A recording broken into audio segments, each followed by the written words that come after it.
গুনার বোঝা নিয়ে ঘুম থেকে উঠে আপনি নিষ্পাপ হয়ে যাবেন ইনশাল্লাহ, কোনো গুনাহ থাকবে না। যদি প্রতিদিন আপনি ঘুমানোর সময় এই 6টি আমল করে যেতে পারেন, তিনবার করে করবেন।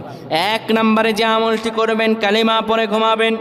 2 নম্বরে দুরূদ শরীফ পড়ে ঘুমালে মৃত্যুর পর দুরূদ শরীফ হবে তার জন্য সুপারিশকারী। দুরূদ শরীফ পড়ে ঘুমাবেন, দুরূদ শরীফ পড়বেন। 3 নম্বরে ঘুমের দোয়া পড়বেন। ঘুমের দোয়া পড়ে যদি ঘুমাতে পারেন, সারা রাত ইবাদত করার সওয়াব আল্লাহ আমলনামায় দিয়ে দিবেন। 4 নম্বরে আয়াতুল কুরসি পড়ে ঘুমাবেন।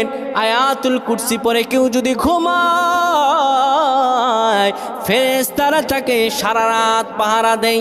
ফেরেশতারা তাকে সারা রাত পাহারা দেয়।